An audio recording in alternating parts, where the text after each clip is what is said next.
So on this episode, I'm joined by one of the best in the business, the man in the middle, the man with the whistle, controversial at times, not him, referees in general.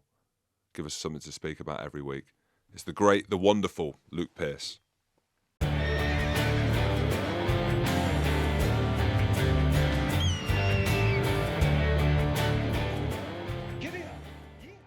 Well, it's sport. Like, it costs to win things. It costs money to win things. If you want the best product out there, if you want the best referees, if you want the best TV pundits, it's going to cost you. Like, that's what it is across everything, isn't it? You look at football, and I hate going back to it because it's not comparable commercially, but you look across the board, the best teams, best players, most well supported, they look the best, the media coverage, the social media, everything's the best. You look at the American sports. Man, I like rugby. I don't love it. I wasn't from a rugby background. I didn't start playing until I was 15, 16.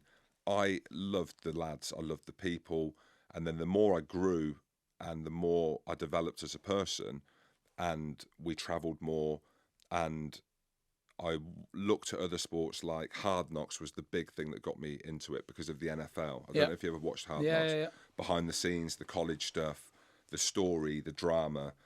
I was like, there's an opportunity here in rugby to do this. Years ago, 6 years ago, I pitched to World Rugby, I pitched to BT Sport, I pitched to NBC, I pitched to Rugby Pass, and I thought, well, let's just do a podcast and see what happens and just be ourselves, have a bit of a crack. We ain't ever going to make money off it. It ain't ever going to be a thing. And then it's turned into a thing. I reckon that's where rugby is at the moment as well. I do actually spend a lot of my time at Exeter Saracens, my local club, and they're proper amateur. Like, they're called Exeter Saracens. Well, that's controversial. It is, but yeah, they haven't got much money. But they're at local exhibition fields, and the lads there are unbelievable. Like, they've started up girls teams. They're proper normal amateur level rugby, and the divide between that then and you go down the road to Exeter Chiefs, they're not the same sport anymore. Like, you can't even compare apples with apples. And I remember going down there watching their cup final, a while ago, 2 months ago, having a load of beers, watching the game, old-fashioned rugby. South Molton they played, they lost, Sarries lost, all the lads back in the bar afterwards. I know it's, the whole drinking culture stuff and everything else, but mate, this place was bouncing and it was awesome. Such a good atmosphere. And I actually thought to myself, when was the last time I did a pro game and had that much fun? I thought, God, it's different. It's not the same. It's not the same job anymore. No, it's not, and it isn't. You've nailed it on the head. Before, when I was playing, there wasn't a huge gap between being an international player. I say that for Scotland, respectively, we can take the piss, but it was the truth. Don't look at me. Being an international player and playing club rugby. Yeah. Like, I'm telling you now, there wasn't a huge difference. And there'd be people saying, oh, how has Jeff Cross become an international? And I joke about Phil Godman and myself. Lads would be looking at me, how the hell has he become a rugby player? Whereas now, you're absolutely right. The gulf between a top-level Premiership game or European or international and anything else, like, it's not even, like you've just said, the same sport. But I like that. There's a part of me, I like it both ways. I love the old school element.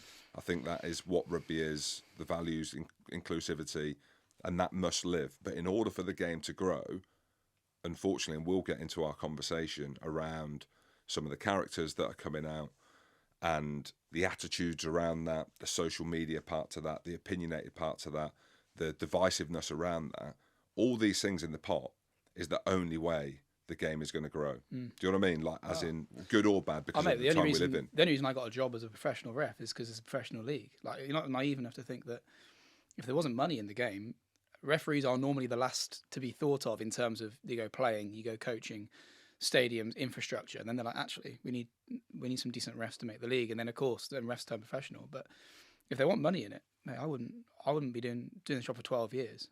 Barnsley's been doing it for donkey's years. It's you've also got to remember that as well. And I think especially through COVID, I don't know if we're going to go on to it, but during COVID, we lost, obviously JP got made redundant, sadly, and it was a big realization to everyone that rugby's not kind of around forever, and it's actually really fragile.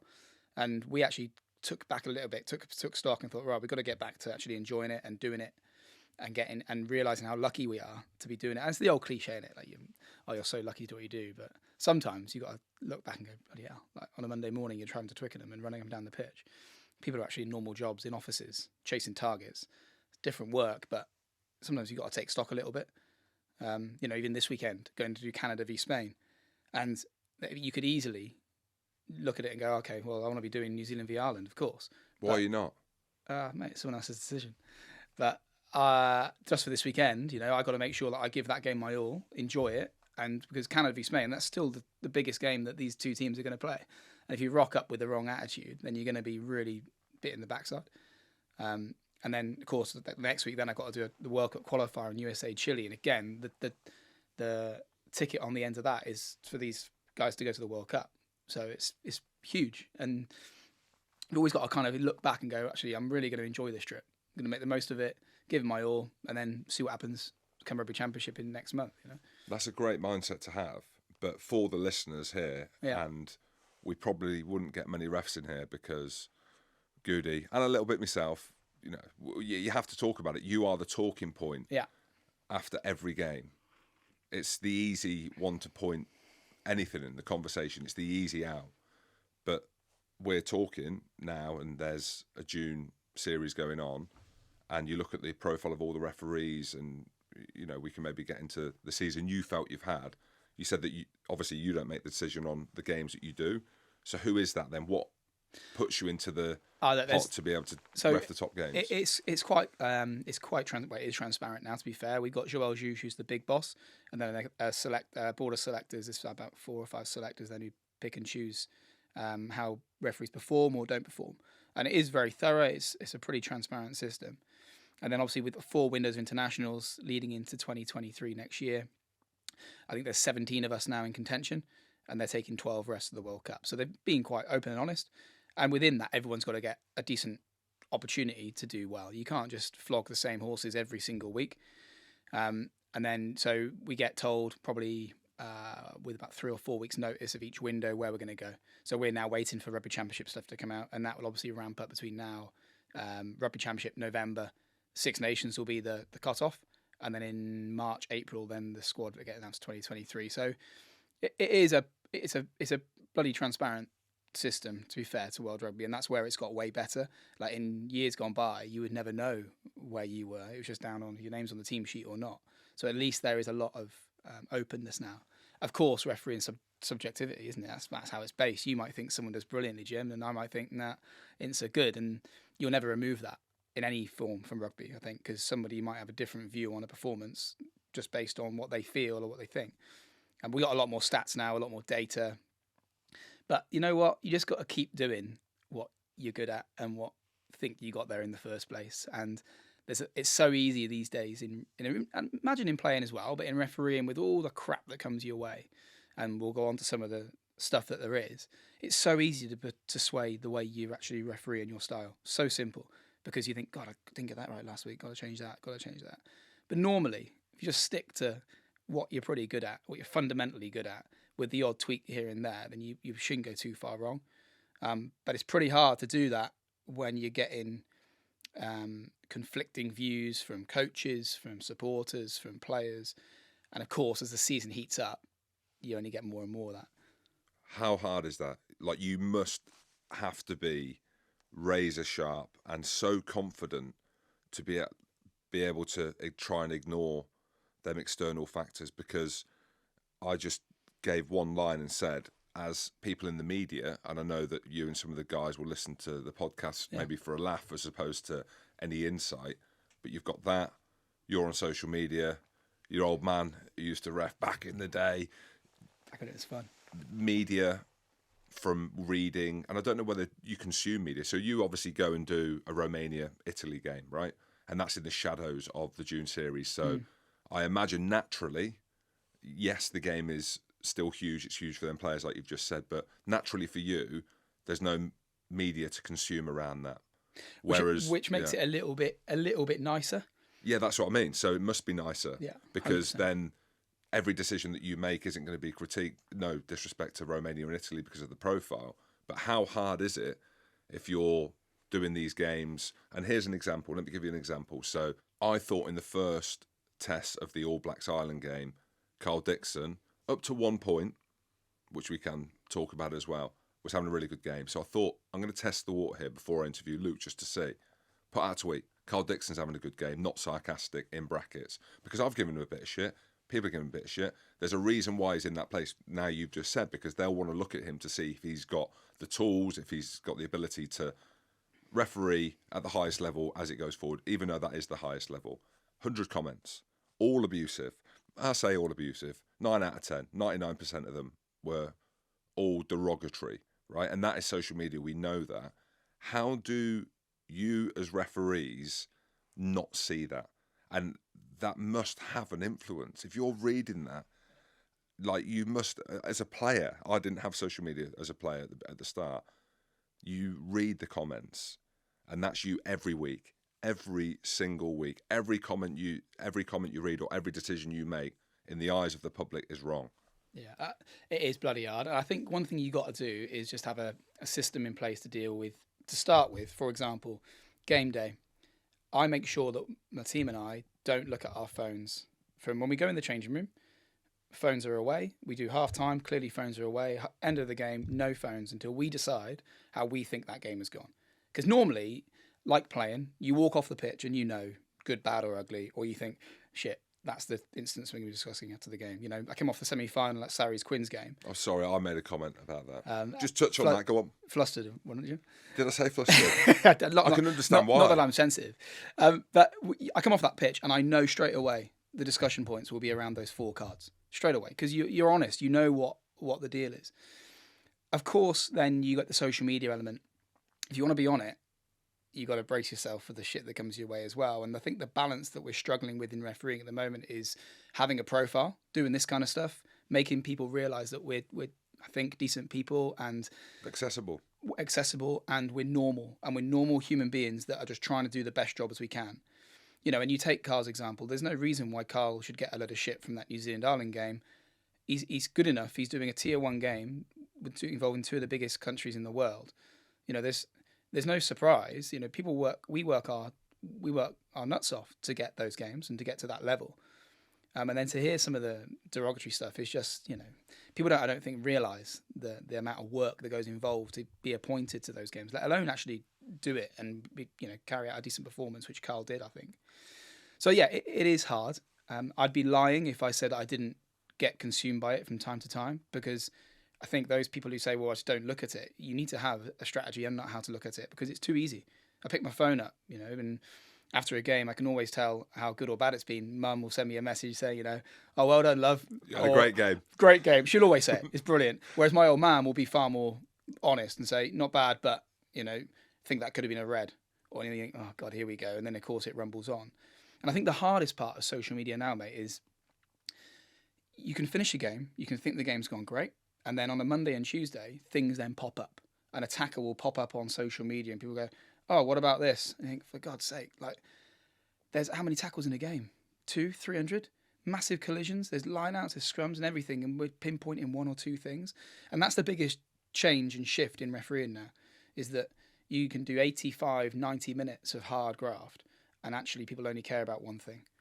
And then that's how then you drill down into getting your team to get that one thing right. Is the hardest part, because you don't know what people are talking about out in the world. You don't know when you come off a pitch that people are talking about one incident. And I'll never forget, New Zealand-France was my first tier 1 test in 2018.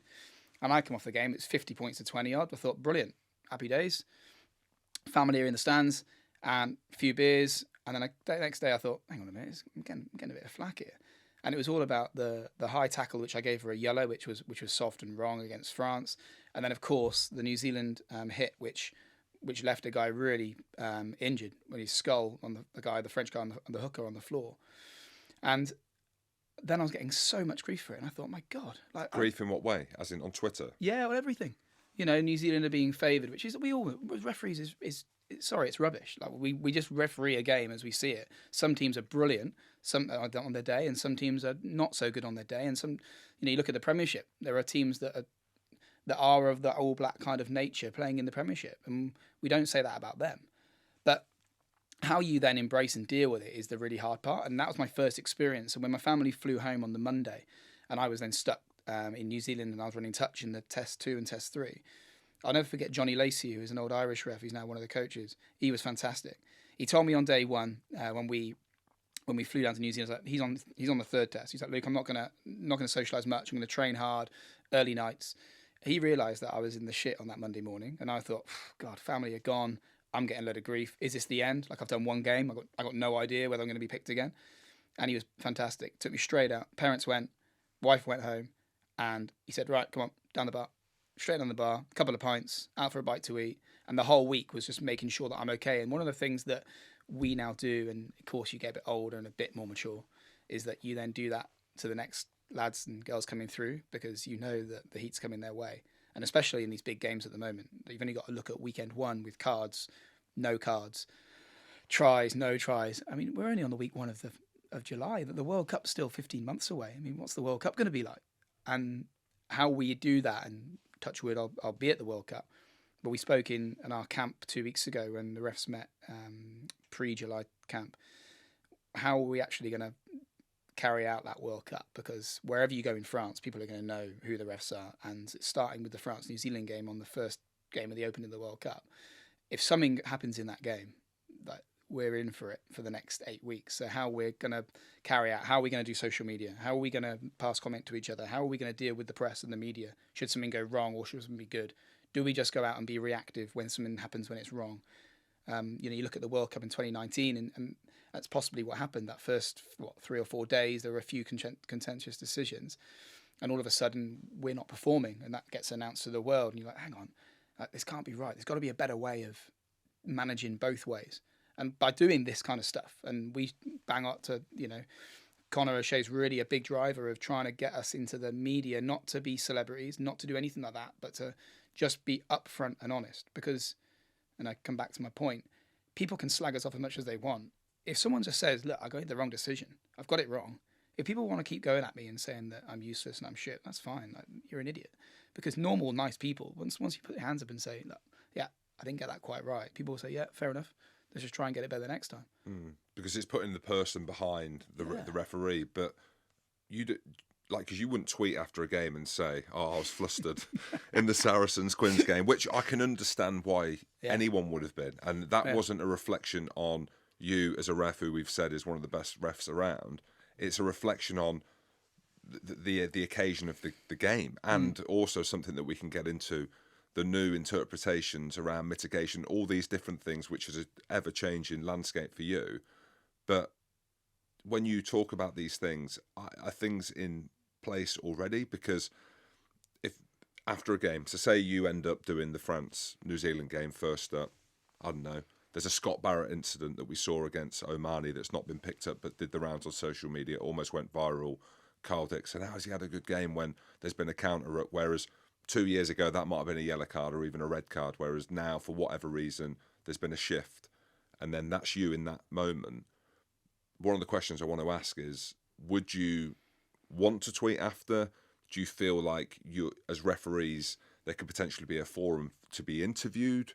Do you know what I mean? I don't know that. I mean, because that, I'd quite like to hear after a game, and you stand there after the Saracens Quins game, or if you get the first test, and see what your reaction is. Do you know what I mean? And be like, I mean, I know there's so much you must be going around your head, but you don't have a forum, do you? Just stand there and have to take it? We don't, and I don't know what the answer is, Jim, because whichever way you go, there's going to be like a counter argument for it. And, a load of my mates at home are all football lads. They work at Exeter City or they are involved in local football, and it's a different mentality. We watch Super Saturday, and you've got an ex-ref on the, Sky Sports News, and they're watching all the games come in, and they've got a referee's view live saying that was right or wrong. And rugby's not a million miles away from there now, because obviously Nigel did the Lions last year. What do you make of that? I think it's great for a referee to have a voice on there. So I really do think it's important to people to understand where we're coming from. And we'll come on to the high tackle stuff in a minute, because I think if there was a referee live there explaining why we may be going down a certain avenue, it might make it a bit more easy to accept. I think post-game is really difficult. There's always stuff to discuss from a game, and how sensitive we are to that immediately after is different. And I think it just needs a couple of days to calm. I do think there is a place and hopefully, Paul Hull is our new boss coming into the RFU in 2 weeks' time. I think there will be a place where we're going to have an outlet. Maybe, I don't know, every round, is that too much? Possibly every other round, to say, look, here's what we're noticing from this couple of weeks, that we've given yellows, and we actually, on review, we think they could be reds, or vice versa, or the scrums are a mess. We're going to have to focus our attention on that. There needs to be an avenue for us to come back a little bit and say, here's what our focus is going to be. I do wonder sometimes, though, that I don't know why it is, but the referees are now centre of attention and everything. And we started that conversation that referees are always in that spotlight. And it's the nature of the job, isn't it? So you've got to have thick skin. So we can't make this an oversensitive job either. But how we then communicate with the wider world to explain what we're doing is work in progress, really. Like Barnsley does a really good job, and a few of us have been on BT to try and give the referee side of things. But we're a close-knit team, and it becomes a little bit tricky then when we're critiquing one of our mates' performance in the public domain, because people want to hear he got that right or wrong, or he or she got that right or wrong. That's what they want. They want the juicy story to say good or bad. But sometimes we can't give that, and we don't want to be sat on the fence with answers, but we just want to quote what the law book says in certain scenarios and why a referee may have interpreted it that way. And I don't think we're quite there yet.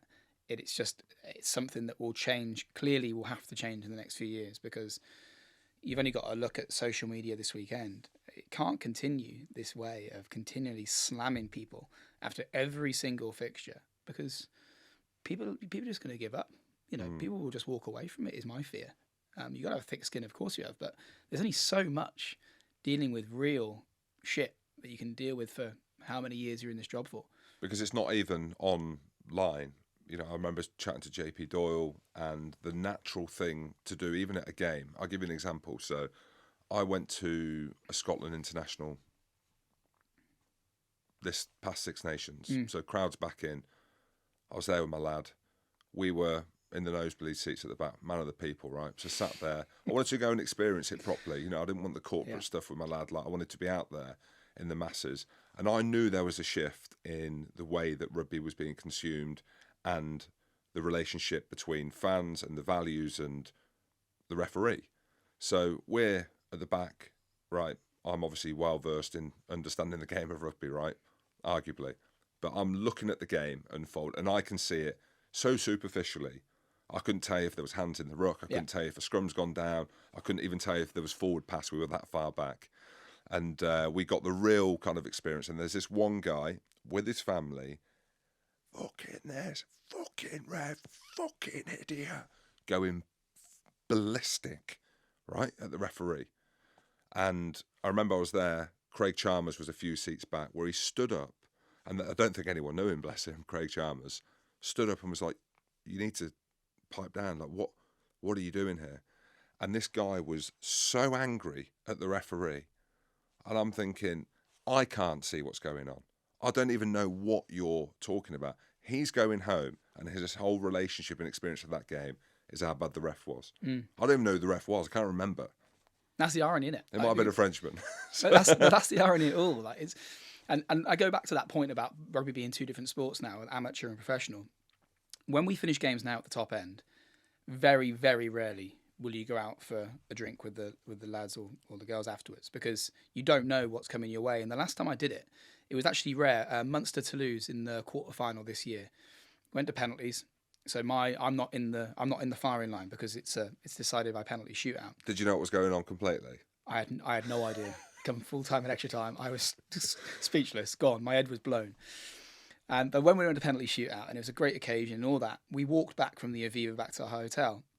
Couldn't get a cab, and we were walking down Baggett Street, I think it is, and we're walking down, and the bars are rammed. They're chocker with Munster supporters, Toulouse supporters. The place is bouncing, and I'm really defensive. And I was walking back, and my bloody wheelie, so I'm making all the noise in the world with all my touch judges and TMO. And after about 3 or 4 bars, I recognised that the atmosphere was actually quite friendly. It was quite nice, and there was no one really going for me. And for the first time ever, one of that said, do you have a pint here? Just go for a Guinness. I thought, why not? Like, we're normal people who've just been through 120 odd minutes of my head's fried. And we went into a bar and we had 3 or 4 pints with rugby supporters, and it was fantastic.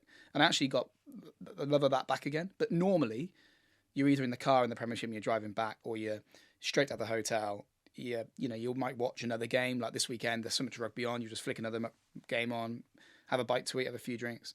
Whereas the amateur game, you know, like go back to the Exeter Saracens example, you're in the clubhouse, you're in the mix, and yeah, like the refs don't get everything right, but they're back in. They recognise that they're volunteers and everything else, and they had a whale of a time altogether. And I think as soon as people pay money to watch something, realise that other people are earning money from doing something, there's this aura that they can just be gone for. And it's something that I'm not quite sure how we change. Like, I don't think the players and coaches are there anymore. I think I think rugby as itself reflected of 3 or 4 years ago and saw which way potentially it was heading, and it has got way better. There's always going to be the blip. That's the nature of the pressure, isn't it? But I think the relationship now that refs, players, coaches have is a far more transparent and honest one. And hopefully, if that's driven from the top, then it might filter down. But it just concerns me that in future years, I don't want to end up in the football scenario of having to meet at a hotel to go in a taxi all together into the ground. I won't do it if that's the case, because I want to be able to take my girls to watch a game. At the moment, at their age, they're not interested, but I wouldn't want to put them through that either, because it's sometimes not very pleasant. So, you know, it's just trying to find that middle ground between being a professional setup, having money involved, making it commercially viable and growing and growing and growing, but trying to keep some sort of rugby values there in the background, which if we lose that, then it's just the same as any other sport, isn't it? I mentioned that guy. That was a one-off, so that wasn't the majority. And then online, that isn't the majority. You know, everyone's with everything in the world, not just with rugby and referees. It's everything. On Twitter, it could be, you know, I put a tweet out about how much a slice of toast was, £3, and you should have seen. Genuinely, it opened up this kind of social. Why are people so angry, Jim? I don't know.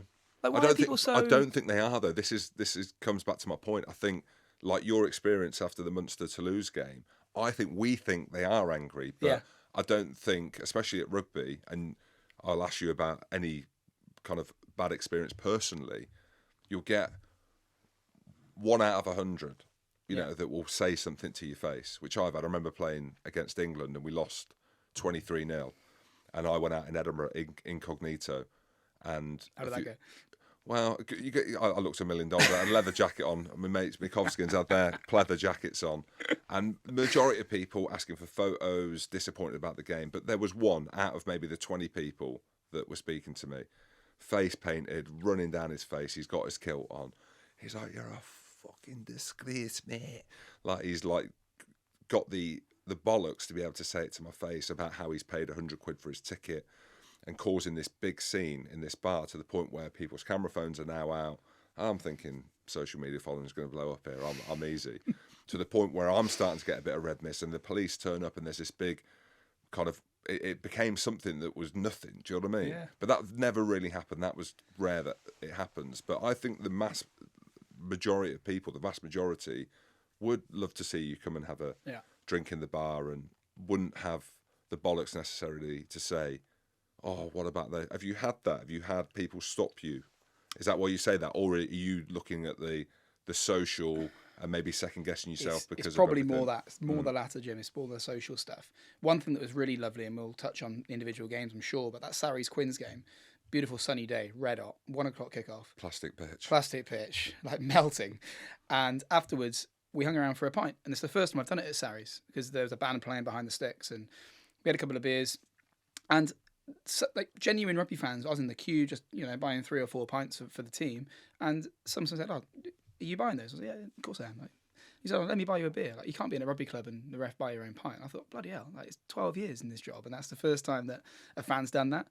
I'm not sure he's probably a Sarries fan, but even like you get that normalness. And I always remember Quins being another club where we'd hang around when the band was playing under the grandstand there, and it was always a really thriving atmosphere. COVID's changed it a bit, because we then got locked away. We were on grounds with no fans. We were having pizzas in the change room and driving home.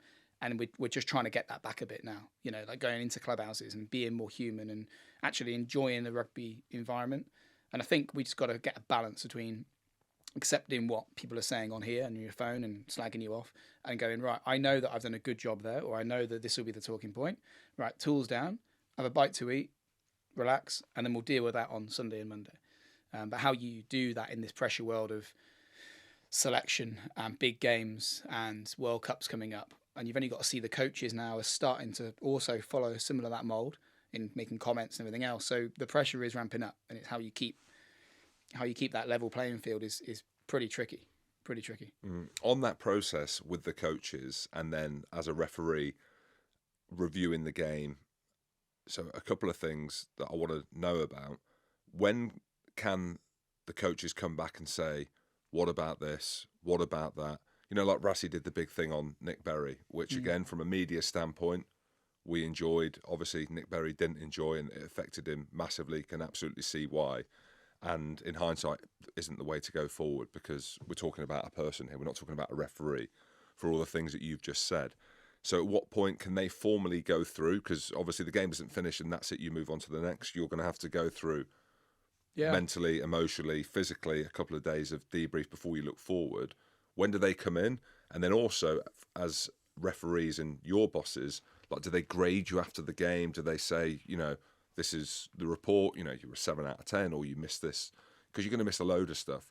How do you measure success? I'll take a 7 out of 10 anyway, Jim. So I'll tell you, I never got one. No, exactly. Coaches, to be fair, the relationship is getting far better between all the different leagues and all the different coaches. You know, we've got, it's not me, you know, blowing smoke on my bus's arse, but we've got some good people in charge now. You know, Spreaders is in charge of the European Cup with the French clubs and all the other nationalities. We've got Paul Hull, who's going to come in to be our boss now, and hopefully former DOR, knows a bit, you know, that link between the coaches. We've got Joël Jouche, who's got a brilliant relationship with all the international coaches. And there will be time to time where people will blow up. That's the nature of the business.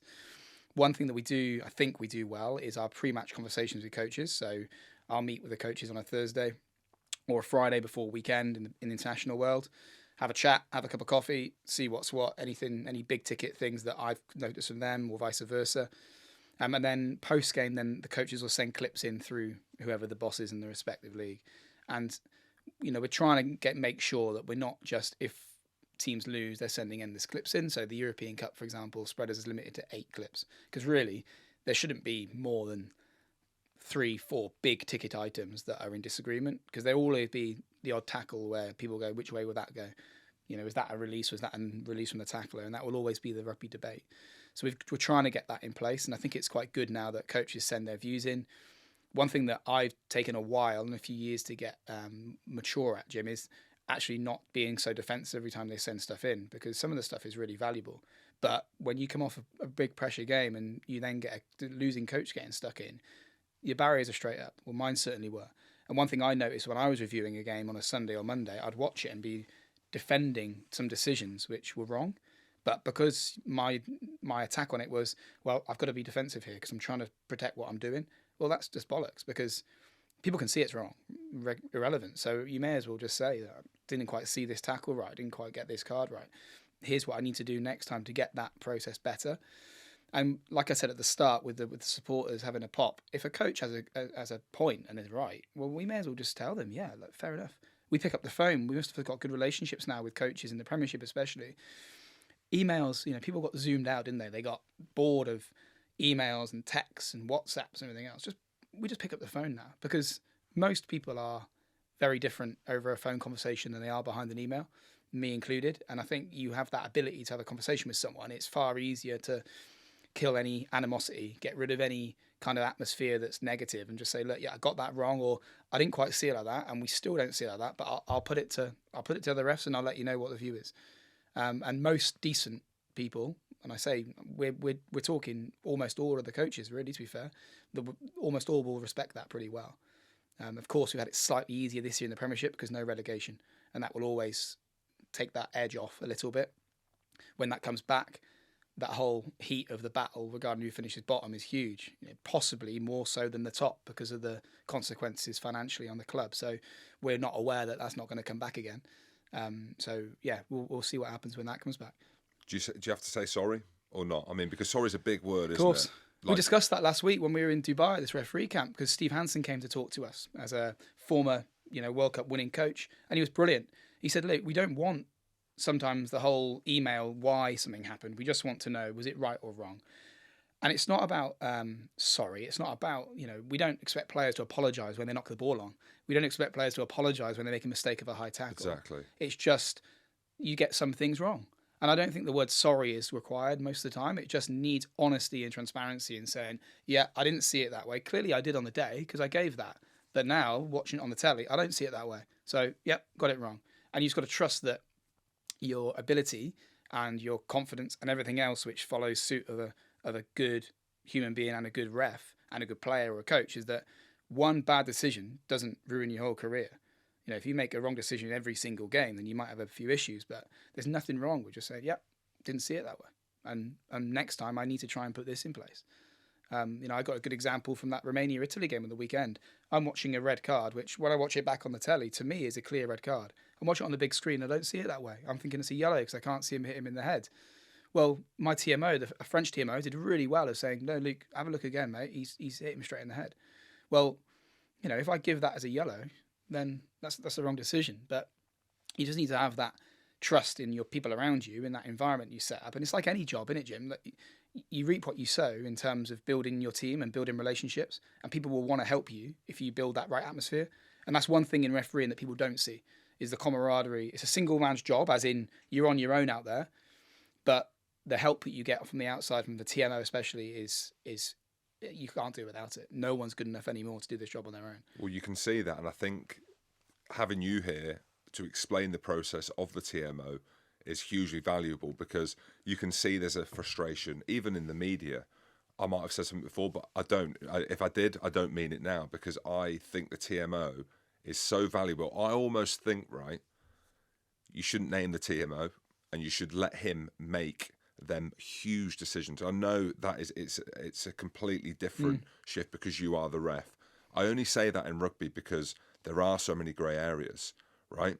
And when you freeze frame, like you just said, that you're on the pitch for the Romania-Italy game, you're seeing something on the big screen. You're so engaged in the atmosphere.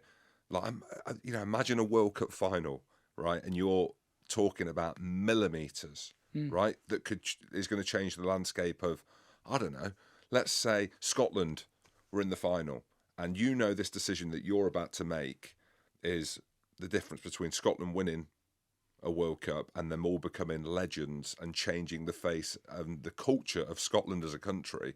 Do you know what I mean? That's what you're talking about in that level. I can understand why referees would hide, but that's probably the wrong word, but let's just say hide behind a TMO because that's some of the terminology being used. I think there's an element that we're seeing now. Would you agree that the TMO is maybe having more say or is encouraging you to maybe look at it again? I think the frustration of people watching the game is the time that it's taken. Do you think that will be reduced? So it's kind of a twofold question, really, when we talk about the TMO. I understand how important it is. I see huge value in them arguably having to make the bigger decision. We've now got this new protocol in place from the 1st of July, which hopefully will fix a lot of issues. Our hands were tied to a certain extent for the last couple of years because I'll be honest, we were doing stuff outside of protocol. Coaches are going loopy because they're saying, well, hang on, why have you got this bit of paper with the guidelines and you're doing what you want anyway? So we went back to the drawing board and World Rugby put together a new protocol, including the referees' views, including the coaches' views. So hopefully we're somewhere now where we'd want to be. We want to get the big stuff. And the big stuff being, if a try is scored and when they whack the replay on, it's clearly a massive knock-on. Well, if the whole world is seeing the knock-on, how can we give the try? Same with high tackles. If there's a massive smack to the head which knocks someone unconscious and they leave the field and we haven't seen it, and the whole world has seen it, well, we need to be able to see those things. But we got to get that balance right between games going on for more than 2 hours because people don't want to watch long, endless TMO reviews. They want to watch succinct, correct decisions that a game that flows with tries and everything else. So we're aware of that balance.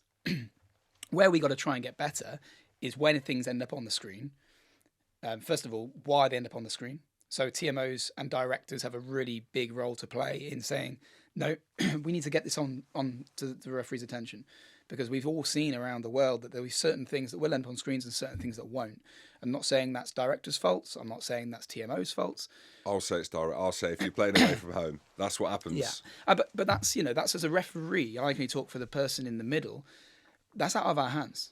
So one thing we have to deal with then is when it ends up on the screen, how we deal with it and the time it takes. Now, and I can speak from first-hand experience in if we rush things, the chance of getting it wrong is significantly higher. But we got to get the balance between taking forever and watching endless replays when something might be obvious to someone else and then getting it balls up wrong decision. Because as you said at the start, Jim, we're now seeing more and more cards. We're now seeing more and more controversial decisions. So we got to make sure we try and get those as right as possible. Or if they're not agreeable to everybody, understandable to everybody. So at least you know why we've gone for a yellow and not a red, even though it could be red. You know, why we've gone down that line is so important. And our job then becomes, away from blowing things and getting things right or wrong, is to then becoming a salesperson and actually selling the decision to the whole wider world, because there's so many greys. And we've got to try and convince people why we're doing something and why we think that is the right decision for that game. So you said there's going to be a shift. Yeah. So specifically, what is that? So the specific shift is that TMOs can now make live decisions. So if we're on the run, referees can no longer ask the questions of the TMO. Love it. But if you're my TMO, Jim, and I'm running along and you see a massive knock on, you can say, Luke, there's a knock on by blue. Stop the game, knock on by blue. That would be so much easier for you, because then that takes out some of the stuff that we're talking about here. Yeah. Do you know what I mean? It takes out the players shouting at you, your Peter O'Mahony's, your Faz's, your Biggers, the ones that are quite vocal. You'd be like, TMO's called it. Yeah. And I like the fact, because of everything you've just said, that you can not hide behind it, but that's it. That's the way it is. Now, we've got to make sure the right people are in the van, though. And that's 100%. When it becomes not tricky. In the biscuit tin, like Goody says. Because what you want is people that know what it's like to be in the middle to a certain extent. You also want to know that person is on the same page as you. So that whole previous week building up, you've got to make sure that what you're seeing the same and what you want to be told or put on the screen. And this whole word clear and obvious, which we always go back to, again, it's subjective, because what might be clear to you might not be clear to me. You know, and I go back to Six Nations, we will get unlucky with stuff. Of course we will. Like Italy, Scotland, the game I refed, there's a knock on in the build up to the first try. We don't see it. No one sees it at all. And the protocol at the time was that once the conversion's taken, all bets are off, the try stands. And that protocol has now been altered to suggest that if a replay happens and that walk back to the halfway line, which shows a clear knock on, as it did, we can then refer that and say, hang on, clearly it's a massive knock on. I can't give that try. And it's just those little things that I think will make a massive difference to the way the TMO is perceived, because we've got to get away from this perception that our TMO's there just a negative kind of killing the game, stopping the game, checking this, checking that. It's an invaluable tool now that we can't go back from. And you look at other sports in the way they use technology. Like there's a lot of sports that are ahead of us, but there are other sports that are way behind us as well. But as long as we don't remove that element of people will still get things wrong. We're not robots. TMOs aren't robots. Technology will be flawed sometimes. A director may throw one angle up, may not throw an angle up. We're trying to involve a lot of people's skills and technicalities here, which sometimes it won't work. And we got to accept that that's just, mistakes will happen. We just hope the big stuff will get right. And on the big moments, that, you know, that match defining moment, which a team win or lose because of a try or not, a team go to the quarterfinals or semi-finals because of a decision or not, we try and get those bang on right. Yeah, I think it's really interesting. And I personally think that is the only way forward for all the things you've just said. With the big decisions in games, to say you make an unbelievably bad decision, not that you have. Which game is it? I can't think of one, actually. what games did you referee me? Do you remember the games? Of course I do. My last game that I remember refereeing you, Jim, was London Irish and Saracens in New York, Red Bull Stadium. Really? Was that the last game? Yeah, it was. Didn't play that well. I mean, it was a long week. We were doing content that week. Yeah. Good though, weren't it? Very good week. And I think it was the last game we played in the States, wasn't it? Or was there one after? I think Saracens ended up playing one more after I was gone. In Philadelphia, I think it was. Yeah. So if Prem Rugby are listening, it's a great venture to do, and there's a massive market out there. It's the only way. It's the only way. growth. Take 6 games a weekend out of it. I know. Fantastic. It was class. But yeah, I remember I got treated harshly by rep. Was there a perception or not? Be honest. You're a bit of a twat on the pitch sometimes. Why? Because you're just a nuisance. Like, you're putting yourself in wrong places, having a pop at someone, whacking someone. And it's hard, isn't it? We all know those players. Refereeing, you can't take preconceptions onto a field. But we're human. That's human. Yeah, that's you a walk human down the instinct. street, and if you don't like someone, next time you see them, you're not going to be like, oh, that's my best mate. That's the way it is. So, of course, you carry a little bit of preconception about someone's character. That must be the hardest bit. That must be the hardest bit. Like, as in me as a human, the way that I am, as much as I'm trying to evolve and be better and have more patience, if I've got an opinion on someone, I've seen enough to kind of cement my opinion. It is near on impossible for me to not change that. Even if I bite my lip and not say anything, I will be like, if I think this bloke's a shit bloke and it's deep rooted, it's so difficult. So you're basically saying I was a shit bloke. The thing, I mean, you got better over time. I'll give you that. It's I definitely did. Yeah, well, I had limitations. That was all. I had nothing else. But do you I know only one had thing? that. One thing that taught me as well, Jim, is people earn their stripes in any walk of life, in any job. And I started as a kid. Like I was 20 when I was in the Premiership, and for the first 30 games, I made some howling mistakes. You know, did Saracens, London Welsh. You may have played them actually. Sarries, London Welsh. London Welsh. I had a pushover scrum. I end the game on an incomplete scrum. Totally wrong decision. London Welsh, poor buggers, got relegated that year. And you look back on some of those howlers, and you deserve to get some of the flack that you get. But then also, as over time progresses and people realise that you're in it for the long haul and you're doing an okayish job, you get that respect from people and respect from players and coaches and everything else. So I think that comes across as players as well. And one of the things that I think is working much better and is progressing is that captain-ref relationship. And it's so important. Like, it's so important to have a decent relationship between the two. And I've had experiences in the past where I've replaced captains and it's just been a shambles. I come off that Harlequin Saracens game where I picked the phone up to Jackson Ray because I was like, mate, that is not my style to belittle you, to make you look an idiot, to give someone who I didn't even know the name of the captaincy of the rest of the game. What happened with that? I lost can't my remember it. Yeah, but I lost my but who with with Jackson Ray and some of the Sarries because he was boys. shouting back because Yeah. that you probably, and this is why I said, I don't know what I said on the podcast, but I said not that you'd lost control, but it was, what did I say? Do you remember? Flustered. Oh, that was the other game. That was another Sarries game. Oh, was it? Yeah. But was it against Quins or not? Yeah, though? yeah, it was. Yeah, and because then my point being, as in you've probably got the two most chirpsy teams both now to the ref, and Quins have always done that, and Saracens have now got that in them. I hated it when that was the big thing for me, is how opinionated loads of the players. It was you could hear it. You can hear it through the ref. I played in amongst it. I didn't like that part of it. See, I was a good bloke. Jim, it's come across the wrong way. You were a good bloke. No, I know. But in terms I think you renewed your insurance with my old man a few times as well, so that always helps as well. But I think, again, I go back to this example of how we're hopefully maturing as a group of refs. I had an incident Exeter v Sarries. It's not always Sarries, but Exeter v Sarries with Billy Vanapola in December, and I marched him 20 metres, and I looked ridiculous. I'm sprinting down the pitch. I remember it. He got me. I bit. He got me, and I'm sprinting down the pitch, marching 20 metres. I then marched another 10. And I come off that pitch and I thought, Luke, that is not your style. That is not your personality. Of course you're there to ref. Of course you're there to not take the shit if someone's abusive. But there's a fine balance between how you deal with people and making them look stupid and coming out of your style. So again, another conversation with Jackson. I've got his name number on speed dial of a phone. I had a good chat with him in the week. But then I went into Sarries a couple of months ago for a training session. Spent the day, just a couple of scrums, a couple of line-outs, a couple of game stuff. And I just apologised, not to apologise for my behaviour because Billy was a little bit rude to me, but I actually, mate, that's not my style. I'm sorry if it came across that way. That's not how I operate. I'm hoping that him and I will be in the Premiership for much longer years, so I don't want that to be my reputation. But it's having that, and going back to that word sorry, it's not apologising for what you've done. It's just making sure that going forward, people know what you're about and what you're trying to be, because that's the most important point to me.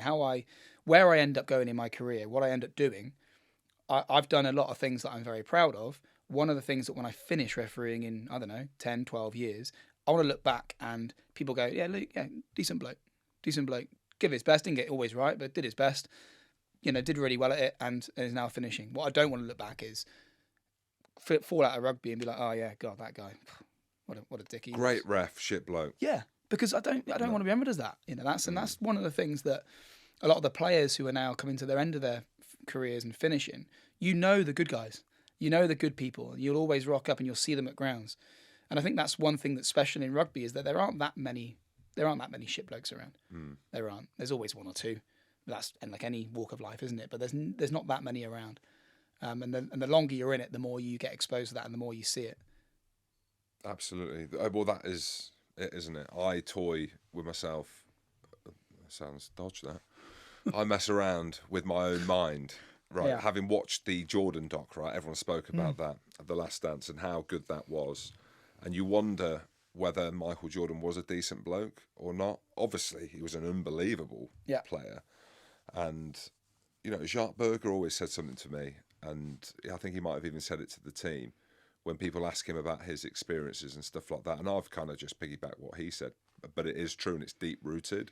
People will say, oh, what was your best moment? Like, what was it like doing this? What was it like winning that? Or, nearly winning the wooden spoon for Scotland? What was it like playing in World Cups? And genuinely, I don't remember it for any other reason, is that deep rooted to me was the people and the experience. And when it's all said and done, I don't have much memorabilia in my house. That's just the way that I am. It always goes back to the person and to the experience of being in that team. And that's what makes me smile. So when I think about my career, and I very rarely go back, it's absolutely that point. And I know, there's a bit of self-deprecation and you can, play it down and stuff like that. I played 10 years internationally. I won 2 European Cups, 3 Premierships, whatever. I don't ever think about them things genuinely. I smile when I think about Harry Ellis, you know what I mean? Petrus Duplessis, Will James, at Gloucester, Andy Hazel. And Jim, it's amazing when you go around you mentioned Petrus there, coaching now in Australia. You reap what you sow as well. Because when we go down to Australia and you have a scrum meeting with Petrus, he already knows you. These guys know you already. And it's irrelevant when they watch your scrums whether you get things right or wrong. That's a small percentage. When you rock up for a coffee, people will either go, oh yeah, I like him, or I like what they're about, or they'll go, fucking here we go. Yeah, we do it. That's human nature, isn't it? That is human nature. And I just want to make sure that humility is a massive part of referee, and we work in a job that's selection based. There's no doubt that I would have loved to referee the Premiership final this year, but Barnsley had a better season than me. He's done his 10th final, for God's sake. But he's a great guy, a good bloke, will always, when I did the European Cup final last year, he was the first person to come up, shake my hand and go, well done, mate, good on you. And then ran touch for me and gave it his all. So it's that kind of ability in a selection-based environment to be able to switch on and off the competitive edge and go, yeah, actually, that's fine. That's the way it is. Well done. Move forward. And it's amazing, isn't it? We discuss this refereeing stuff. There's so much more behind it than actually just comes across from just blowing your whistle and being right or wrong or not. Yeah, I think it's so important that you're chatting to me and giving the millions of listeners a kind of snapshot on what that is. But the selection thing's interesting. I think we touched on it. So, like, how do you get selected for a final? So it's obviously it comes out the week before. I'm trying to think as a player whether we knew who the referee was the week before the week if it was a final. Yeah. I don't think it's announced, is it? It's the week off. Times have changed. I mean, when I first started, we'd know 5 or 6 weeks worth of games where we're going to go, and very rarely would they change, even irrelevant of performance. Now it's week to week performance. You can get dropped. Oh God, yeah. Really? Yeah, God, yeah. I've been dropped numerous times over the 12 years, and it is dropped in the big scheme of things, but it's also a bit of self-protection for that ref as well. Because if you have an absolute howler and you're getting a load of shit, sometimes the best thing to do is not be thrown back into the environment. Sometimes it is, but sometimes, depending on that personality, it's better off just pulling them out just for a couple of weeks and then planting them back in once the dust has settled. Whereas other refs would, so I always remember spreaders saying to me when I cocked over that London Welsh game, mate, get back out there. There's only one thing you can do is get back out there. And that selection thing, we get told on a Monday afternoon for Premiership where we're going to go.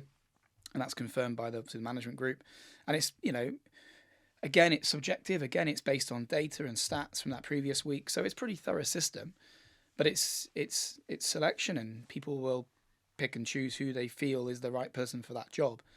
You just hope that you do enough over that course of that previous months in that season to make sure that you're in the billing for the bigger stuff at the end. And, again, as soon as you come accepting to sometimes you'll be selected, sometimes you won't, the better you'll do. Because if you just hang up every single time on, God, I haven't got that game, got to get that, you're in the wrong business, because you won't last long. It'll just break you down mentally. There's been a shift, definitely. Yeah. Whether or not you can say that, and you might be able to tell us that. I think back to the first red card. I think it was Will Spencer for Leicester Wasps. The adjusting defender steps in. Completely innocuous, it seemed. Red card, bang, social media blows up. Put it out there straight away. Because that's ultimately, at the minute with media, that's the only way we can do it. Unless you're on commentary and you can speak about it then. And obviously, when you go back then, there was uproar. We know the reasons why now around concussion. That has all accelerated. And then it feels like now, as we stand in June, we're recording July. It's July now. It is July. July that we're recording, and you think about what we've seen, in your game, for example, in the semi-final where I said you were flustered. Were you flustered or not? Fucked. Yeah. Like by the 78 minutes, yeah, absolutely. There was so much that was going on, but the one out of that was the Billy Vanapola, Esther Hazen incident, let's go forward to the final with who you and me and many people agree Wayne Barnes, one of the best referees to have ever done it. Yellow cards, Aled Davis for a shot on Julian Montoya, which everyone on social media, to a man, to a woman, not that we know, but most people would say that was a red card, it was a yellow, right? Retrospectively, I think he got a 3-week ban. He got a 3-week ban, so it should have been a red card. It seems that there's been a shift now around mitigation, whereas before you wanted to red card people, even when it was a 50-50, to the point now where it seems like you do not want to red card players unless you headbutt people like Darcy Swain. And I think the perception is that there has been a shift, clearly, and we can't deny that. I think if you actually drill down in the detail on why there's been a bit of a change in that level of cards, 2019 World Cup, when this was first brought in, or just before 2019, it was a head contact sanction framework. There was no wiggle room. Your hands were tied. Hit someone in the head, stood upright, you're gone, red card. We're now in 2022. We've got a head contact process, which may mean nothing to nobody, but it does to us, because that enables us to judge on the level of danger, which, again, as soon as you bring judgment, it makes things not so black and white and a bit more grey. So then how we judge level of danger is, is somebody falling? Is someone always upright? Is there a change in dynamics of that tackle? Is it a two-man tackle? Is somebody being lowered? Is someone legal to start with? There's so many different factors. And we've just got a little bit unlucky. You look at head-on-head collisions and tackles, and we're trying to get rid of them. But we want to red card the stuff that looks like a red card. And we go back to that final. I was on touch with Barnsley. I called it yellow live. He said, "What do you reckon?" I was like, "Mate, it looks like a yellow to me. I didn't think it looked like a red." And of course, then you watch it back and you go, "Yeah, okay, I can now understand people's arguments for that red card." And you look at the semi-final as well. And of the 4 incidents, the Lazowski one is probably closer to red now than yellow when I looked at it on the day. And we just got to get back to, and we had an interesting meeting in Dubai where World Rugby made it clear to us that whilst they're all for allowing our judgment of level of danger, we can't opt out of a easier decision. So if an easier decision is a red card, we can't look to apply mitigation just to get it to yellow because we want to. And I'm not saying that's where we got to, but that's probably the perception that's out there at the moment, is that we were just looking not to red and give more yellows than that. And it's not through deliberate mind process. It's not through anything of not wanting to give reds, but perhaps we just let that rope go a little bit too far. And every incident is different in it, Jim. Like, we still want the red cards when you press play and everyone goes, "Yep, that's a red." We don't want to go finding red cards for nothing, but we just got to get back to trying to keep that game as safe as possible. And if we were to clip out the incidents from that semi-final in Saracens Quins, the Aled Davis example, a few other examples from across France and across the other games where we've gone yellow instead of red, we probably just need to get back on track a little bit in taking the easy red cards, but also not jumping the gun either and just giving reds for anything. And I think that's just a fine balance to find. And it's weird, isn't it, mate, when we spent years trying to convince people why things should be red cards, and we got all the flack for giving red cards. We're now getting flack the other way around, which potentially is an answer in itself, that we just took our foot off the gas a little bit, without dishing out red cards for anything. We just got to get that balance back on kilter again, I think. Yeah, the one that made me think that there was a shift. Now, you may maybe be able to answer around the terminology, and it won't be exact, so people don't hold me to it. But when the Aled Davis one, let's use that one, because that, in my opinion, was a straight red card. Obviously, you're closer to it than me. I'm watching it on TV. But you could say, I've got a better view of it because I'm watching it on TV. There's a load of replays. Was the terminology used around the fact that he won the collision? That was the terminology used because he won the collision, and Aled Davis, kind of went back. I don't know what that means. When everyone hears about level of danger, it's hard to accept that something is highly dangerous. And correct me if I'm wrong. It's hard to accept that something is highly dangerous when a player bounces off him. Because if a player bounces off someone and carries on running, and I say, well, that's highly dangerous, yeah, I might have a couple of factors to say it, but how can it be really highly dangerous? And one thing that perhaps I got caught a little bit short in that semi-final was just being convinced that who wins that hit and who comes off second best, like a tackle. So when Billy hit Esterhazy, he kind of went back. Billy went back, didn't he? Exactly. Yeah. And you take that Billy one, for example, going back to the TMO stuff. If that doesn't end up on the screen, all people talk about is a hell of a hit by Esterhazy on Billy, rather than an act of foul play by Billy. because I saw that and I didn't think harsh. So when I Didn't initially flinch. saw it, no, I didn't know. No. I just thought Billy's been sat down. But my TMO is being told by the director that he's going to put it on the screen and it shows head contact. So my TMO's hands are then almost tied because he knows once it ends up on the screen, I'm going to have to talk about it. And the fans get involved. And the crowd go nuts. And the players. And the players see it. And you've already had 2 or 3 yellows beforehand, which then, of course, adds to everything. Of course. This goes back to the point of just getting the big stuff.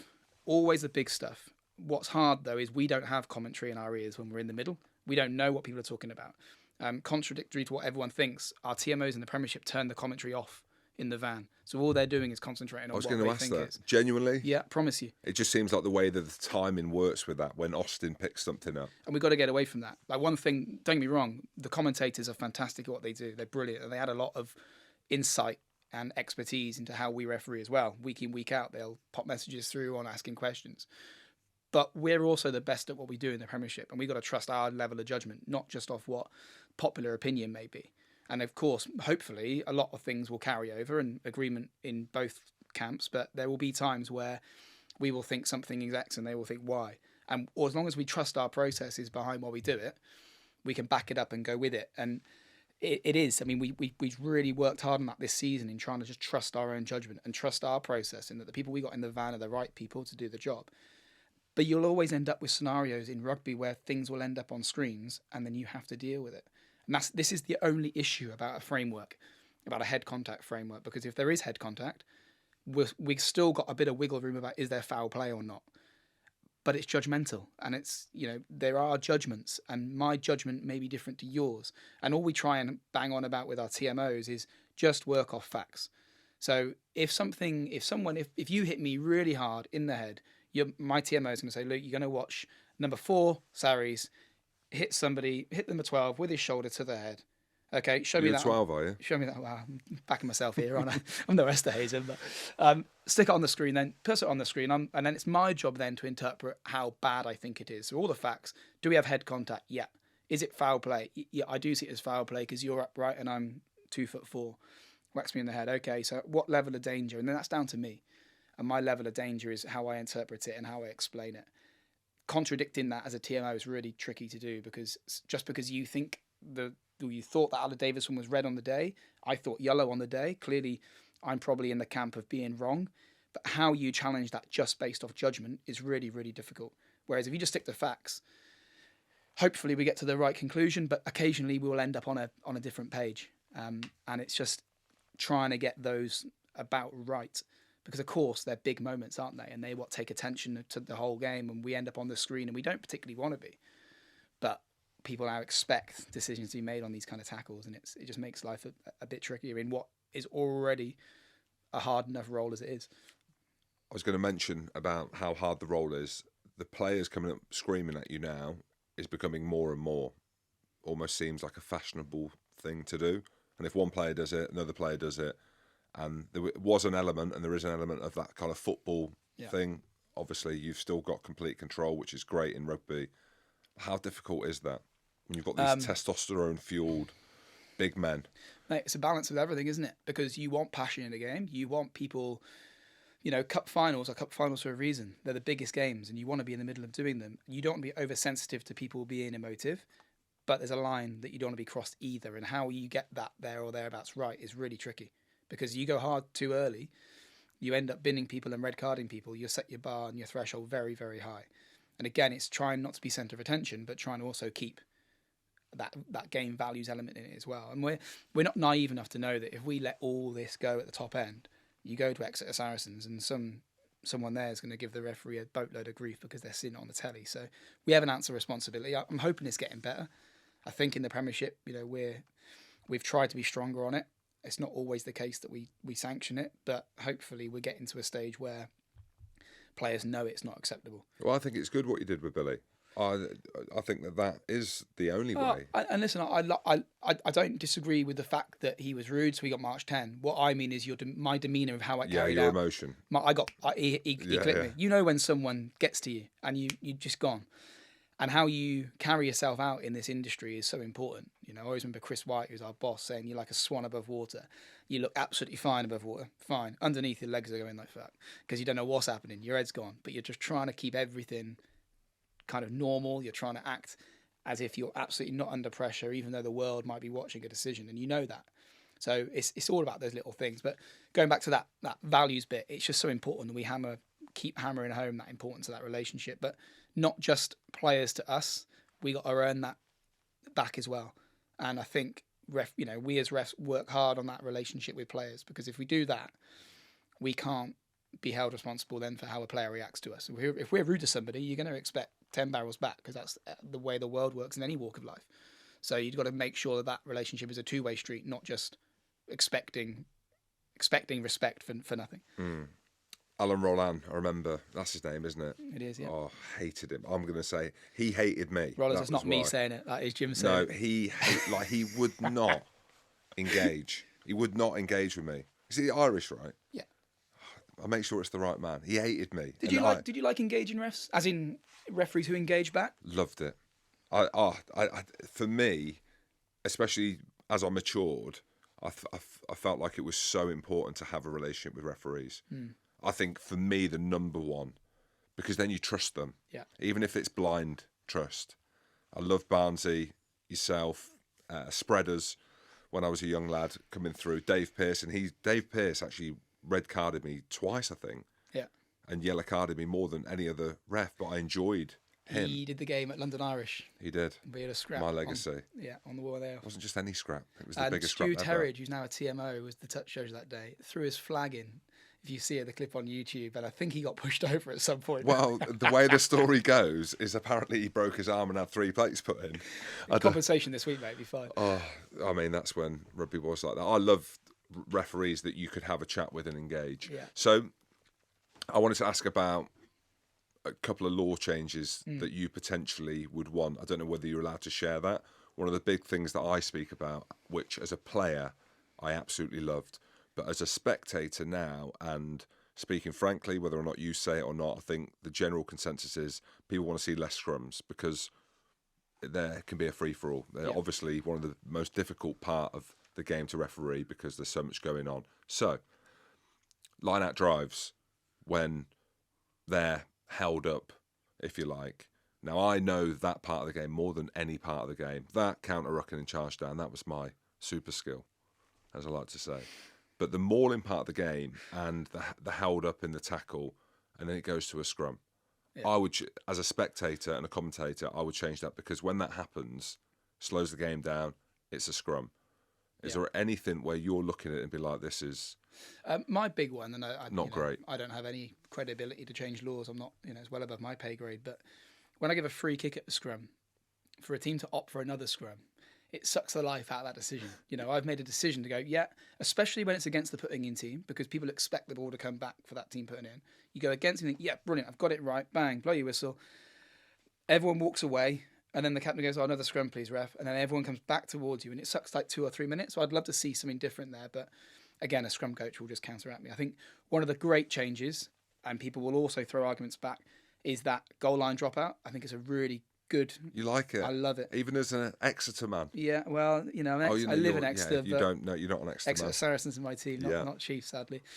But it keeps that game flowing. I'm a big fan of trying to keep games moving, keep that ball in play as much as we can. So if we can get that, and I understand the argument that doesn't give the team a second chance and you don't get another bite of the cherry, but then just try and be better at getting it over the goal line in the first place. And if you can do that successfully, then away we go.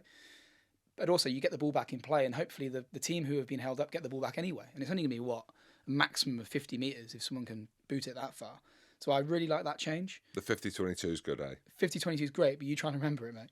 You try and remember that when you're running around, because we got so many different things now to consider. Has the ball been taken in? Has there been a tackle? Where is it? Where is it kicked from? Is it bounced first? Is it not? So again, one of the things that I do, I try and when Tom Foley's my TMO, who I'm close with, I'll always get him to say, mate, I need you to do 50-22s, because I ain't got a Scooby. When he boots the ball, I may not know, so I need you to correct me. So 50-22 is good. And I think that will probably be it now before the World Cup.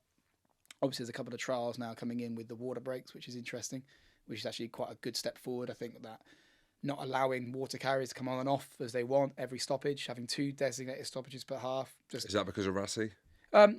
Not just Razzie. There's numerous coaches over the world and in the Premiership.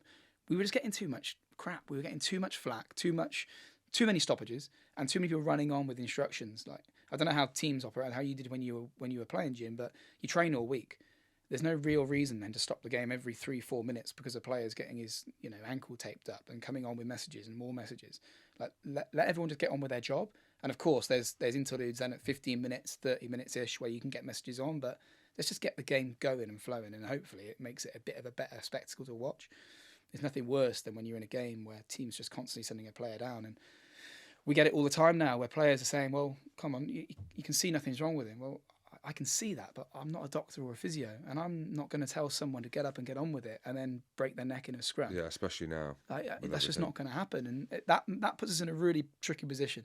And that's where we just got to rely on people behind us up the chain saying, actually, no, we need to stop this behaviour because you can't do that. You can't keep stopping the game for no reason. But it's certainly not. I don't think of all the jobs. I don't think that's a referee's job at the moment. Captain's challenge? Surely that's an easy one for you as a ref to hide. Keep saying hide behind, but you could be like, let's use Faz. Faz, mate, you've had your challenge. That's it. And then everyone knows, mate, you've had it. Biggs, you've had it. Done. The only problem with it, now, I like Captain's Challenge. I'm a referee that likes talking to people anyway. And even though we haven't got the Captain's Challenge in place, when something goes wrong, you still get asked questions by players. What about that? Or what about that hitting the head? So it's not necessarily a Captain's Challenge, but we still have that relationship where we might end up watching something because the captain might say, look, I'm pouring blood here. What's going on? Which, of course, will get your attention to watch the telly. I watch other sports. You watch the cricket, tennis, where it's very simple. It's black and white. If you get your challenge right, you keep your challenge. The only problem with rugby is it's a bit more grey, as we've discussed over this time. But hopefully we've got a protocol in place now which will mean that we get the big stuff. Irrelevant how many challenges, who's speaking to us. We're trying to keep that element of refereeing that the referee in the middle is still in charge. If you dilute it too much, we're going to end up having 4 or 5 refs, which we can't get it right with one of us in the middle, let alone 4 or 5 of us. So again, it's finding that balance with it all. But, give this new protocol a chance, and I think it will come through to show that it's going to be a good step forward rather than a step back. Scrums, how many in the game on average would a referee get right, do you think?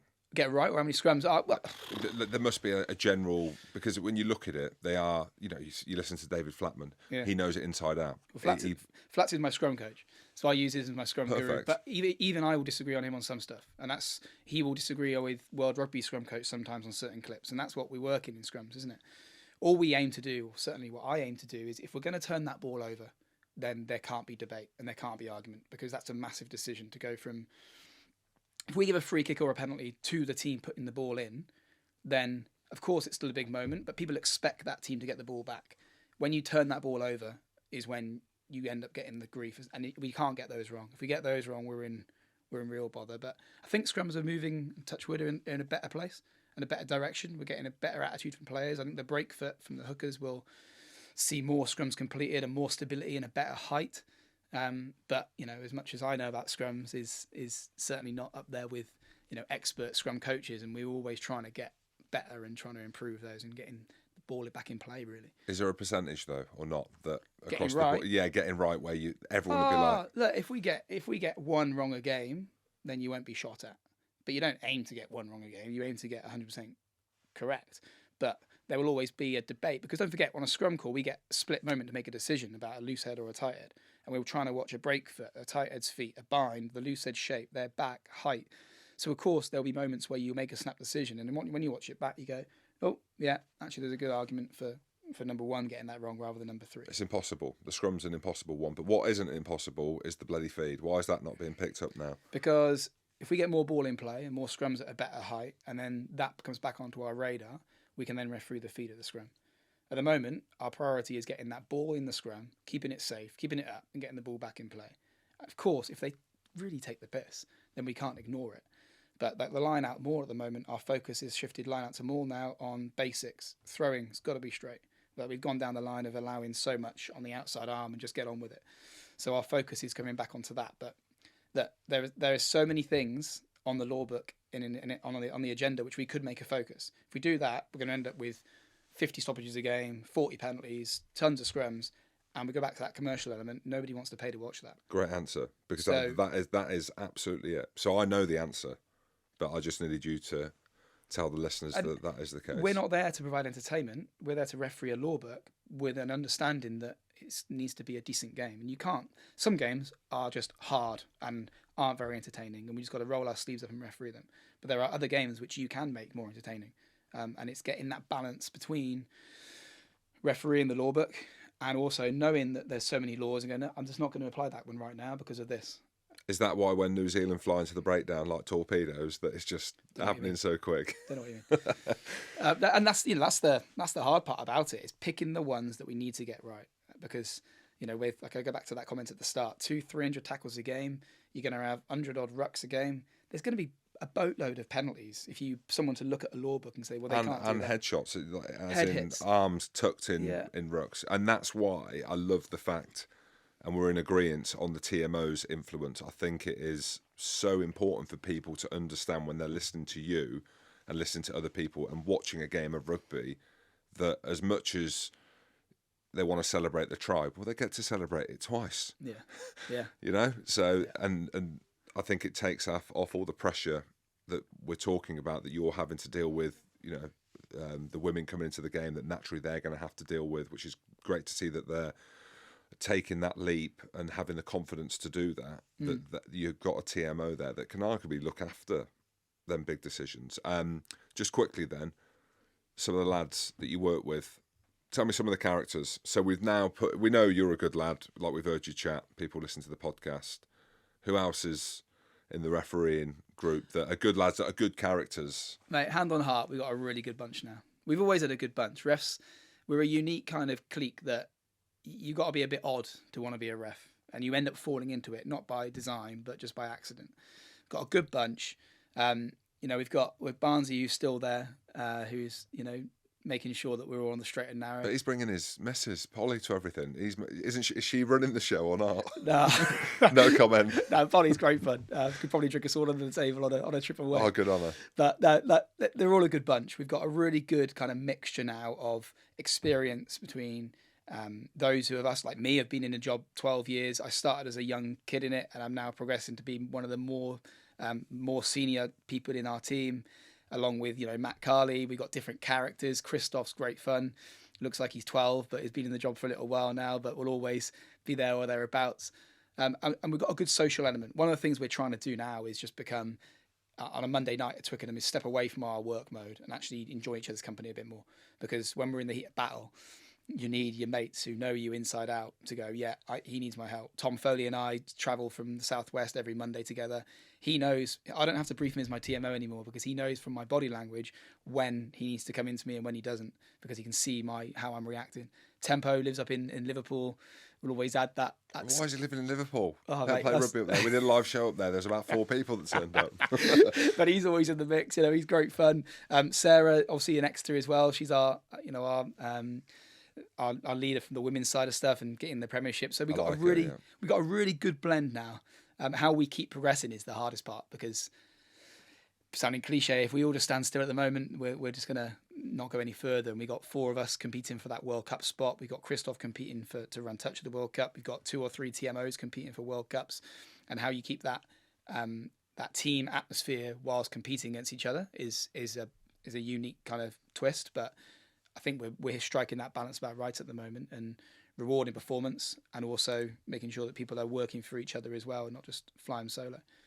What about fitness? You've got to be up front and honest with me. I remember spreaders knocking about with a bum bag hanging over. Barnes, he's aging. I mean, we all age. Do you know what I mean? You start bending forward. Surely you're hammering Barnsley in the fitness test. I'm not hammering. I'm fair play to the lad. I said to him, we were in Dubai last week at this camp for World Rugby, and we got to run the Bronco test. We got to run it under 5 something. Individually, or are you racing against each other? We run it as a big group. Oh, this is so good. Come on, then. Which is brutal. So we got a couple of lads take their tops off at the start. Who? I can't name names. The French boys love a tops off Really? Bronco. I mean, it's hot, mate. It's 30 odd degrees. Yeah, but still, it's sweating your face off. Barnsley's what's Barnsley now? 43, 44, and he's still. Is that how old he is? Yeah, and he's still hitting the requirements after all these years. Requirements though. Is it so? That's your way of saying he's at the back, but he's still. He's not at the back. He's not at the back. He's passing the test. Christoph's ridiculous. I mean, he'll still be running now if we didn't stop him. He's just a machine. The best.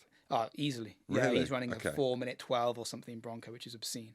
The rest of us all there in the mix, and it's changed so much. When I started 2010, we used to meet at once every month. You had Whitey, Andrew Small, Dave Pearson. We'd rock up in the gym with a broomstick and just doing mobility stuff. And I'm thinking, what have I got into here? Where now we're at a stage where we're calipered every 3 weeks. Who's struggling on them? The calipers is fat testing for the Who's listeners. struggling on them? Well, Spreaders was recording the results over in Dubai because he's now one of the big wig selectors. So he was noting all the numbers down. He's not bothered about the calipers, is he? I remember he had he didn't give a hoot, a big rubber ring round it. yeah, but he's. You've not given me the answer. Who's struggling on the calipers? Struggling on the calipers? I don't think anyone's struggling. I mean, Barnsley, there's a bit in there. I mean, it's just age, just naturally. And also, I've got my Guinness pouch on the side here. If you want to take this job ridiculously serious, you could do, but you ain't gonna have the fun and have the beers as well. So you got to have the right balance, haven't you? There's no one really struggling. I think the group's relatively fit now, but we just got to keep on trying to. The hardest part is just keeping that going and keeping that weight off. Which, when you're heading over to Canada and the States, it's a bit easier said than done, isn't it? Because visually, like you're looking in your prime. Poor Barnsley, we just said, we know the reason why is 44 or whatever. It's just a natural. I mean, I'm nearly 40 and I'm bending forward slightly, but that's a part of it, isn't it? Is part of the new age of sport and media is being in decent shape, shirt tighter. I reckon. Tan teeth. I reckon. Don't get my teeth done. I got a natural tan. Are they your real teeth as Genuine. well? You lucky bugger. Genuine. It's a Devon Sunshine. I think gives me a bit of colour, but I genuinely think in any job now. You got to look the part. If you want to be taken seriously, you need to look like the real deal. And it's not about being show off and about having gel in your hair and looking like you just come off a sunbed at all. But it's just you need to look the part. And if people want to take you seriously, especially in refereeing now, you need to be fit enough. No longer can you be miles away, running around and giving a decision from 15 meters away because people will just laugh at you. I think it's made a massive step forward, and hopefully we don't keep punching those numbers down because there's only so many Broncos you can run where you get quicker and quicker without, bending over sideways when you finish. Last question then. Toughest game you've ever reffed? One that sticks out where you like it was toughest, hardest, or you made a bad call, something that lives with you? Toughest game will be France-Wales, I think. The Grand Slam game last year, 2021. Where Wales were winning by 10 points with about 5-6 minutes to go and ended up losing the game. We had cards, we had an eye gouge against Paul Valemse, we had 2 yellows against Wales in the last 5 minutes, and I came off and I didn't know where my head was. One team have gone from winning a Grand Slam to losing it, so of course that comes with the emotional attachment from the team. So there's that game. I wouldn't put Saracens Quins too far behind the list either from this season in that semi-final because that had everything that doesn't normally happen in the game. The emotional attachment between both teams, you don't get that normally at international level because there's not that knowledge and understanding of both teams. Well, I'll say it, hatred. Yeah, and one thing as a ref is you're aware of this stuff, but you just need to kind of try and just referee the job in front of you whilst understanding they're trying to knock 10 bells out of each other at the same time. And trying to get that, again, I use the word balance a lot on here. Refereeing's all about that. And sometimes we'll get it right, sometimes we'll get it kind of wrong. So there's those kind of games. European Cup games in France, mate, are always hard. Games at Clermont, games at Toulouse. That Munster-Toulouse game went to penalty dropouts. Going into extra time, your job is to referee the game. Your job is there to give a penalty if it's clear. If it's not clear, you can try and talk you out of it. But even more so at 24 all, when one decision will chuck a team out of the European Cup or not. And again, just trying to strike that need to blow your whistle against avoiding blowing your whistle. And we've all seen games where refs, and I'm sure you've played in them, where refs have gone into hiding in the last 5 minutes because they don't want to decide the game, or they've just pulled a rabbit out of the hat because they have decided the game. And I've done it in the past myself, and it's trying to making sure that you get that level right, because you don't want to come off that game deciding it unfairly, but you also don't want to come off that game knowing that you could have decided it with a correct decision, but you've, as people often say it, bottle it and decide not to blow your whistle. Well, Eddie Jones mentioned, didn't he, after the first test with the red card, that naturally he feels like the psychology part that referees try and even it out. I don't know. I'll be interested to see all of his examples of doing that, because generally as a ref, you don't feel that you're evening it out. You feel under pressure because you've just given a red and a yellow card. And I text James straight away. James is relatively new on the international scene, and I just text him after and say, mate, this is what comes with top level test games now. You're going to get flack wherever you go, so just enjoy the come down. and see what happens, in the week going on. But I don't think it's a deliberate thing to go easy. I think it's a, easy thing to say. It's an easy thing for him to say, isn't it? Of course. And look, and if there's proof behind it, then fair play, and we need to get better at that psychological aspect of it. But I don't think referees purposefully go out there and then soften up against the team given a red card. We've all been there where we've gone, you look at the Wales game, Nika, the Georgian ref, then gives another yellow and another yellow. He hasn't gone easy on a team gone to 14 because someone's doing something wrong. So again, it's just, it's a unique job, this, and it's a unique job that people will try and understand each component of it, but there's about 1,000 components of this refereeing gig that get pulled together at certain points. And some people will flourish in certain areas. Some people will be really accurate. Some people will be really nice to watch, but will make more mistakes. It doesn't make one right or wrong or indifferent. It's just trying to get that person right for that game and making sure that as much as we can, people are talking about the play, the tries, rather than TMO referrals, referee blowing his whistle, not blowing his or her whistle. And again, we're only going to get more and more of that as I think we approach 2023. Best player or captain, when you think about it and you've walked off it or whatever, or someone that sticks in your mind where you're like, legend? Tricky, because most of those players are still playing, and it's always hard to name them when I think I'll be refereeing them again. And you don't want to kind of give anything away, because in this world now, people just think you're being biased, which is ridiculous. But as soon as you mention one good team or one good place to referee or one good player, people then say, oh, well, the next time I'm going to out for him, they get this clip off this podcast and away you go. So it's hard to name. Give me it off air, that one. But someone in years gone by, people mention Brad Barrett as a captain. Brad was good because Brad was always quiet and he never really got in your face until he needed to. I always remember Steve Borthwick, and I joke about now, he's obviously DOR at Leicester. He bullied the hell out of me for the first 2 years. Sarries, I knocked the door. I went to do studs, and it's 1:30. I knocked on the door. He opened the door. I said, "Oh, Steve, can I come in to do studs?" He went, "No, not now, Luke." Shut the door in my face. And this is before the game. And I'm thinking, my God, he's already won this battle. So you reflect on people like that who were difficult, but you learnt so much from, and you learnt from their kind of their era and their atmosphere. You got a lot of players around Europe. You learn to know who these people are, and they're difficult characters on the pitch. They're smashing the hell out of each other. But you go back to that respect element, and once they know you and you know them a bit, and you can think that you've got a bit of control on them, there's no better feeling, because you know that they've got control on their whole team, and if you can get that element of control on that team, then you're halfway there in refereeing, I think. Right, Luke, we could have went on all day. Flight to catch. You've got a flight. I've got a flight to catch. But welcome to the Spotify studio. And, mate, it was wicked. Absolutely loved it. Cheers, mate. No problem. Cheers, Jim.